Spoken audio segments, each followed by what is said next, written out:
இந்த செய்தியை வழங்குபவர்கள் Ravi colours. Kurti, tops, cotton pant, leggings, shawl, kids wears மற்றும் நைட்டிகள், பெண்கள் மற்றும் ஆண்களின் உள்ளாடைகளுக்கு என்றே ஒரு பிரத்யேக showroom. Ravi colours, Raja theatre signal அருகில், நேரு வீதி, புதுச்சேரி.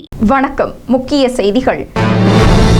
ரெட்டியார்பாளையம் பகுதியில் விஷவாயு தாக்கியவர்களின் எண்ணிக்கை 8ஆக உயர்வு. புதுச்சேரியில் மீண்டும் பதற்றம். புதுச்சேரி குடிமைப் பொருள் வழங்கல் துறையை முற்றுகையிட்டு சட்டமன்ற உறுப்பினர் நேரு போராட்டம். ரேஷன் கார்டுகளை வழங்க வேண்டும் என வலியுறுத்தல். விளையாடிக் கொண்டிருந்த வாலிபர் திடீரென மயங்கி விழுந்து உயிரிழப்பு. புதுச்சேரியில் சோகம். கனகன் ஏரி பாதாள சாக்கடை கழிவுநீர் சுத்திகரிப்பு நிலைய பராமரிப்பு பணி. புதுச்சேரி பொதுப்பணித்துறை கண்காணிப்பு. இனி விரிவான செய்திகள். புதுச்சேரி ரெட்டியார்பாளையத்தில் விஷவாயு தாக்கி மருத்துவமனையில் சிகிச்சை பெறுபவர்களின் எண்ணிக்கை 8ஆக உயர்ந்துள்ளது. அவர்களை முன்னாள் துணை சபாநாயகர் பாலன் நேரில் சென்று பார்வையிட்டார். புதுச்சேரி ரெட்டியார்பாளையம் புதுநகர் பகுதியில் கழிவறைக்கு சென்ற 15 வயது சிறுமி செல்வராணி மற்றும் ஒரே குடும்பத்தை சேர்ந்த தாய் செந்தாமரை, அவரது மகள் காமாட்சி என 3 பேர் பாதாள சாக்கடையில் இருந்து வெளியான விஷவாயு தாக்கி உயிரிழந்தனர். தொடர்ந்து மூவரின் உடல்கூறு ஆய்வு செய்யப்பட்டு நல்லடக்கம் செய்யப்பட்டது. இந்நிலையில் அப்பகுதியில் நகராட்சி சார்பில் மக்கள் அனைவரையுமே வெளியேற்றிவிட்டு சாக்கடைகளை சுத்திகரிக்கும் பணி நடைபெற்றது. தொடர்ந்து மருத்துவக் குழுவினர் வீடு வீடாக சென்று யாருக்காவது பாதிப்பு ஏற்பட்டுள்ளதா என்பதையும் சோதனை செய்தனர். அது முதல் மக்கள் தங்கள் இல்லங்களில் அச்சமின்றி தங்கலாம் எனவும் நகராட்சி சார்பில் தெரிவிக்கப்பட்டது. இந்நிலையில் நள்ளிரவு நேரத்தில் அதே பகுதியைச் சேர்ந்த அந்தோணி ஆரோக்கியராஜ் என்பவரது மனைவியான புஷ்பராணி என்பவர் கழிவறைக்கு சென்றபோது விஷவாயு தாக்கி மயக்கமடைந்துள்ளார். இதனையடுத்து அவரை மீட்டு கதிர்காமம் அரசு மருத்துவமனையில் தீவிர சிகிச்சை பிரிவில் அனுமதித்த நிலையில் அவர் தற்போது சிகிச்சை பெற்று வருகிறார். இந்நிலையில் தற்போது மீண்டும் தனலட்சுமி, சுலோச்சனா, பூமகள், வெரோனிகா, மேரி செல்வம் ஆகிய 5 பேர் மயக்கமடைந்தனர். இதனைத் தொடர்ந்து மயக்கமடைந்தவர்களை மீட்டு முதலுதவி செய்து ஆம்புலன்ஸ் மூலமாக கதிர்காமம் மருத்துவமனைக்கு அனுப்பி வைத்தனர். அங்கு அவர்களுக்கு தீவிர சிகிச்சை பிரிவில் மருத்துவர்கள் சிகிச்சை அளித்து வருகின்றனர். தொடர்ந்து ரெட்டியார்பாளையம் புதுநகர் பகுதியில் மக்கள் விஷவாயு தாக்கப்பட்டு மயக்கமடைந்து வருகின்ற சம்பவம் அப்பகுதியில் மீண்டும் அச்சத்தை ஏற்படுத்தியுள்ளது. இது தொடர்பாக பொதுப்பணித்துறை மற்றும் நகராட்சி ஊழியர்கள் ஆய்வு செய்ததில் கழிவுநீர் செல்லும் குழாய்கள் சரி செய்யப்படாத காரணத்தினால் மீண்டும் இந்த விஷவாயு தாக்கியிருக்கலாம் என கழிவுநீர் குழாய்களை சரி செய்யும் பணியில் ஊழியர்கள் ஈடுபட்டுள்ளனர். இந்த சம்பவம் குறித்து தகவல் அறிந்த தொகுதியின் சுயேட்சை சட்டமன்ற உறுப்பினர் சிவசங்கரன் சம்பவ இடத்திற்கு வந்து பார்வையிட்டார். மேலும் தற்போது வரை மருத்துவமனையில் அனுமதிக்கப்பட்டு சிகிச்சை பெற்று வருபவர்களின் எண்ணிக்கை 8ஆக உயர்ந்துள்ளது. இவர்களை முன்னாள் துணை சபாநாயகர் பாலன் நேரடியாக சந்தித்து ஆறுதல் கூறியுள்ளார். புதுச்சேரியில் ரேஷன் கார்டுகளை வழங்க கோரி சுயேட்சை சட்டமன்ற உறுப்பினர் நேரு குடிமைப்பொருள் வழங்கல் துறையை முற்றுகையிட்டு போராட்டத்தில் ஈடுபட்டதால் பரபரப்பு ஏற்பட்டது. புதுச்சேரியில் மஞ்சள் ரேஷன் கார்டுகளை சிகப்பு கார்டுகளாக மாற்றவும், புதிய ரேஷன் கார்டுகள் வழங்கவும் லஞ்சம் வழங்கப்படுவதாக குடிமைப்பொருள் வழங்கல் துறை மீது சட்டமன்ற உறுப்பினர்கள், அரசியல் கட்சியினர் தொடர்ந்து புகார் கூறி வருகின்றனர். தேர்தல் முடிந்த பின்னும் புதிய ரேஷன் கார்டுகள் வழங்கும் பணிகள் தொடங்கப்படவில்லை. இந்த பணிகளை மீண்டும் தொடங்க கோரியும் குடிமைப்பொருள் வழங்கல் துறையில் லஞ்சம் பெறுவதை கண்டித்தும் சுயேட்சை சட்டமன்ற உறுப்பினர் நேரு மற்றும் பொதுநல அமைப்புகளை சேர்ந்த நிர்வாகிகள் துறை அலுவலகத்தை முற்றுகையிட்டனர். அலுவலகத்தின் முதல் தளத்தில் உள்ள இயக்குநர் அறையின் முன்பு தரையில் அமர்ந்து போராட்டம் நடத்தினர். போராட்டத்தில் மக்கள் உரிமை கூட்டமைப்பு சுகுமாரன், மாணவர் கூட்டமைப்பு சாமிநாதன், தமிழர் களம் அழகர், திராவிடர் விடுதலை கழகம் லோகு ஐயப்பன், பிராங்க்லின் பிரான்சுவா, பிரகாஷ் மற்றும் மனிதநேய மக்கள் சேவை இயக்கத்தினர் பங்கேற்றனர். அவர்கள் கோஷம் எழுப்பி போராட்டம் நடத்தினர். காவல்துறை கண்காணிப்பாளர் வீரவல்லவன் தலைமையில் கோரிமேடு காவல்துறையினர் அவர்களோடு பேச்சுவார்த்தை நடத்தினர். துறை இயக்குநர் வந்து ரேஷன் கார்டு பணிகளை தொடங்கும் தேதியை அறிவிக்க வேண்டும் என வலியுறுத்தி தொடர்ந்து முற்றுகையிட்டனர். புதுச்சேரியில் விளையாடிக் கொண்டிருந்த இளைஞர் ஒருவர் மயங்கி விழுந்து உயிரிழந்த சம்பவம் சோகத்தை ஏற்படுத்தியுள்ளது. புதுச்சேரி பாக்குமுடையான்பட்டு முல்லை நகரை சேர்ந்தவர் ஹரிஹரன் ராதிகா தம்பதியினரின் மகன் கிஷோர் பிடெக் படித்துள்ளார். இந்நிலையில் இவர் தனது நண்பர்களுடன் லாஸ்பேட்டை தாகூர் அரசு கல்லூரி அருகே உள்ள மைதானத்தில் கிரிக்கெட் விளையாடிக் கொண்டிருந்தார். அப்போது திடீரென மயங்கி விழுந்த அவரை அவருடன் விளையாடிக் கொண்டிருந்த சக நண்பர்கள் உடனடியாக மீட்டு புதுச்சேரி அரசு மருத்துவமனைக்கு அழைத்து சென்றனர். அங்கு பரிசோதனை செய்த மருத்துவர்கள் கிஷோர் வரும் வழியிலேயே இறந்துவிட்டதாக தெரிவித்தனர். இதுகுறித்து தகவல் அறிந்த காவல்துறையினர் பின்னர் மாணவன் உயிரிழந்தது குறித்து வழக்கு பதிவு செய்து விசாரணை மேற்கொண்டு வருகின்றனர். உயிரிழந்த இளைஞர் வெளிநாடு செல்வதற்காக தனது பாஸ்போர்ட்டை புதுப்பித்துள்ளார் என்பது குறிப்பிடத்தக்கது.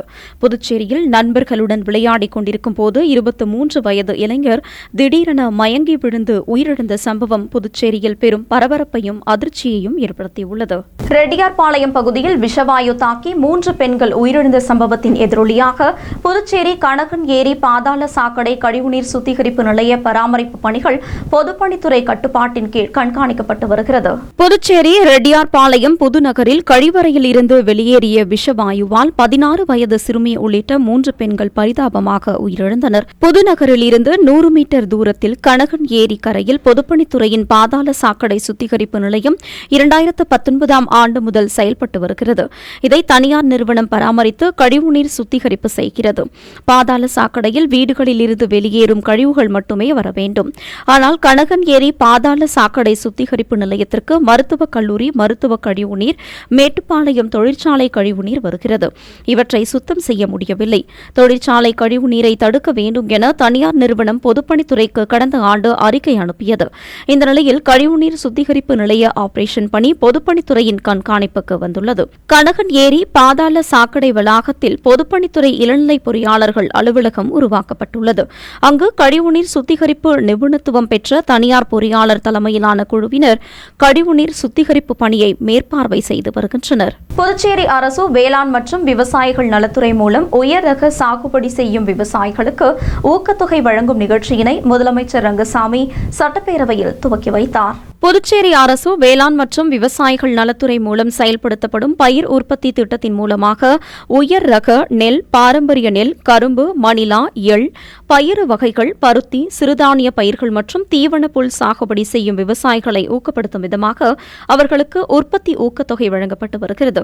அதன்படி புதுச்சேரி மாவட்டத்தில் தற்போது கடந்த 2023-2024ஆம் ஆண்டு சம்பா பருவத்தில் உயர் ரக நெல் சாகுபடி செய்த 4858 பொதுப்பிரிவு விவசாயிகளுக்கு ஊக்கத்தொகையாக ஒரு ஏக்கருக்கு 5000 ரூபாய் வீதம் மொத்தமாக 3,95,54,650 ரூபாயும், அட்டவணை பிரிவை சேர்ந்த 446 விவசாயிகளுக்கு ஏக்கருக்கு 6000 ரூபாய் வீதம் மொத்தம் 29,76,900 ரூபாயும், சம்பா பருவத்தில் பாரம்பரிய நெல் சாகுபடி செய்த 96 பொது விவசாயிகளுக்கு ஏக்கருக்கு 8000 ரூபாய் வீதம் மொத்தமாக 9,72,320 ரூபாயும், அட்டவணை பிரிவை சேர்ந்த 7 விவசாயிகளுக்கு ஏக்கருக்கு 9000 ரூபாய் வீதம் மொத்தமாக 29,340 ரூபாயும் ஒருங்கிணைந்த விதை உற்பத்தி சான்றளிப்பு திட்டத்தின் மூலம் நவரை மற்றும் சொர்ணாவாரி பருவத்தில் விதை உற்பத்தி செய்த 9 விதை உற்பத்தியாளர்களுக்கு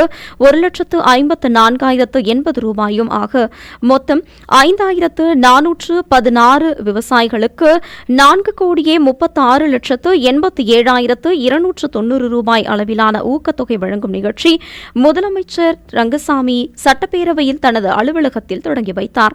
இந்த தொகையானது ஓரிரு நாட்களில் விவசாயிகளின் வங்கிக் கணக்கில் செலுத்தப்படும் என்று தெரிவிக்கப்பட்டுள்ளது.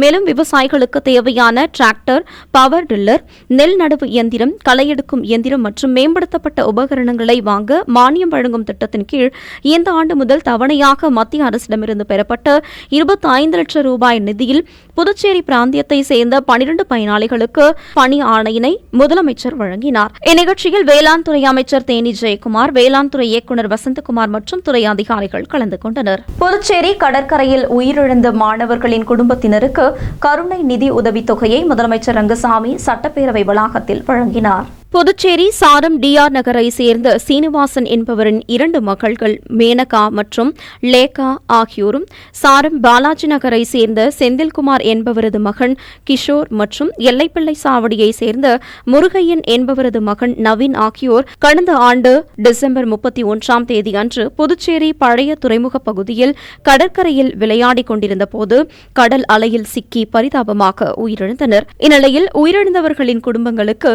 தலா 5 லட்சம் ரூபாய் வீதம் மொத்தம் 20 லட்சம் ரூபாய் அளவிலான கருணை நிதியுதவி தொகையினை முதலமைச்சர் ரங்கசாமி சட்டப்பேரவையில் தனது அலுவலகத்தில் வழங்கினார். மங்களம் தொகுதியில் பொதுப்பணித்துறை சம்பந்தமான வளர்ச்சிப் பணிகளின் ஆய்வுக் கூட்டம் வேளாண் துறை அமைச்சர் தேனி ஜெயக்குமார் தலைமையில் நடைபெற்றது. புதுச்சேரி சட்டப்பேரவை வேளாண் அமைச்சர் அலுவலகத்தில் மங்களம் தொகுதியில் பொதுப்பணித்துறை சம்பந்தமாக வளர்ச்சிப் பணிகள் ஆய்வுக் கூட்டம் வேளாண் துறை அமைச்சர் தலைமையில் நடைபெற்றது. இந்த ஆய்வுக் கூட்டத்தில் பொதுப்பணித்துறை தலைமை பொறியாளர், செயற்பொறியாளர்கள், உதவி பொறியாளர்கள், வேளாண் துறை இயக்குநர் மற்றும் அதிகாரிகள் பலர் கலந்து கொண்டனர். கூட்டத்தில் வேளாண் துறை அமைச்சர் தேனி ஜெயக்குமார் அதிகாரிகளுடன் மங்களம் தொகுதி வளர்ச்சிப் பணிகள் குறித்து ஆலோசனை மேற்கொண்டார்.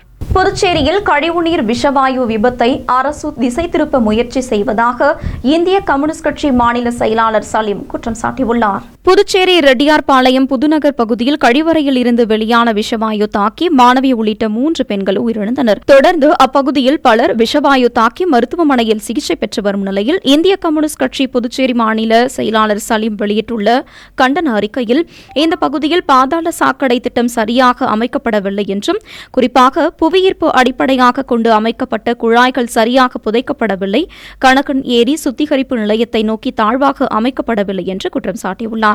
செல்லப்பாப்பு நகர், கம்பன் நகர் பகுதியில் வீடுகளுக்குள் கழிவுநீர் உட்புகும் நிலையம் இருந்தது. புதுநகர் பகுதியில் கடந்த சில காலங்களாகவே துர்நாற்றம் அதிகமாக வீசியது. இதனால் இப்பகுதி மக்களுக்கு நுரையீரல் பாதிப்பு நோய்கள் ஏற்பட்டது. மேலும் கணக்கன் ஏரி சுத்திகரிப்பு நிலையத்திலிருந்து திறந்தவெளி வாய்க்கால் மூலமாக வெளியேறுவதற்கு பதிலாக ராட்சத குழாய்கள் மூலம் உறிஞ்சும் வசதி செய்து கடலுக்குள் கொண்டு செல்ல திட்டம் தேவை என்றும், மேலும் இந்த பிரச்சினைக்காக இந்திய கம்யூனிஸ்ட் கட்சி உழவர்கரை தொகுதி குழு சார்பில் கடந்த 2022ஆம் ஆண்டு டிசம்பர் மாதத்தில் கையெழுத்து இயக்கம் நடத்தப்பட்டு முதலமைச்சர் ரங்கசாமியிடம் மனு அளிக்கப்பட்டு தொடர்ந்து பொதுப்பணித்துறை பொறியாளர்களை சந்தித்து மனு அளிக்கப்பட்டது என்று தெரிவித்தார். இந்த குளறுபடிகளை முதலமைச்சரும் பொதுப்பணித்துறை பொறியாளர்களும் ஏற்றுக்கொண்டு 3 மாதத்தில் நடவடிக்கை எடுப்பதாக தெரிவித்தனர். ஆனால் எந்த நடவடிக்கையும் எடுக்கவில்லை என்று குற்றம் சாட்டினார். தொடர்ந்து காலத்தோடு அப்போதே நடவடிக்கை எடுத்திருந்தால் இப்போது இந்த மரணங்கள் ஏற்பட்டிருக்காது என்று தெரிவித்த அவர், கணக்கன் ஏரி சுத்திகரிப்பு நிலையத்திற்கு கதிர்காமம் மருத்துவமனையின் கழிவுகள் சுத்திகரிப்பு செய்யாமல் அனுப்பப்படுகிறது. இவ்வளவு பெரிய குளறுபடிகள் இருக்க உயிரிழந்தவர்களின் வீடுகளில் பெண்டு வைக்காததுதான் காரணம் என்று அதிகாரிகள் சொல்வது குற்றத்தை மூடிமறைக்கும் செயல் என்று தெரிவித்துள்ளார். அதிகாரிகளின் விளக்கங்கள் என்ற பெயரில் புதுச்சேரி அரசு நடந்த இமாலய தவறை திசை திருப்ப முயற்சிக்கிறார்கள். இது கண்டனத்துக்குரியது என்று தெரிவித்தார். எனவே புதுச்சேரி அரசு பொதுப்பணித்துறையின் அனுபவம் மிக்க பொறியாளர்கள், சுற்றுப்புற சூழல் அதிகாரிகள், சுகாதாரத்துறை அதிகாரிகள் ஆகியோர் கொண்ட விசாரணை குழு அமைத்து குறைந்த கால அவகாசத்தில் குழு அறிக்கை பெறப்பட்டு அந்த பகுதியில் ஒட்டுமொத்த சீர்கேடை அடைந்த பாதாள கழிவுநீர் திட்டத்தை உடனடியாக சீரமைக்க வேண்டும் என்று இந்திய கம்யூனிஸ்ட் கட்சி மாநில செயலாளர் சலீம் வலியுறுத்தியுள்ளார். அடுத்து வருவது புதுச்சேரியின் இன்றைய பெட்ரோல் மற்றும் டீசல் விலை நிலவரம். சர்வதேச சந்தையில் கச்சா எண்ணெயின் விலை நிர்ணயத்திற்கு ஏற்ப நாள்தோறும் பெட்ரோல் மற்றும் டீசல் விலை மாற்றி அமைக்கப்பட்டு விற்பனையாகி வருகின்றது. அதன்படி புதுச்சேரியில் 1 லிட்டர் பெட்ரோல் 94 ரூபாய் 23 காசுகளுக்கும், டீசல் 1 லிட்டர் 84 ரூபாய் 43 காசுகளுக்கும் விற்பனை செய்யப்பட்டு வருகிறது. இனி வருவது புதுச்சேரியின் இன்றைய தங்கம் மற்றும் வெள்ளி விலை நிலவரம்.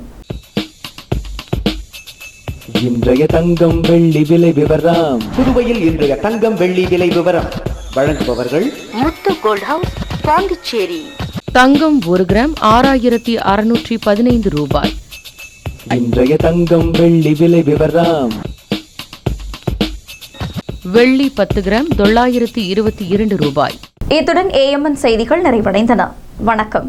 புதுச்சேரி உங்கள் AMN டிவி செய்திகளை யூடியூபில் உடனுக்குடன் காண AMN டிவி பாண்டிச்சேரி சேனலை சப்ஸ்கிரைப் செய்யுங்கள். பெல் பட்டனை மறக்காமல் கிளிக் செய்யுங்கள்.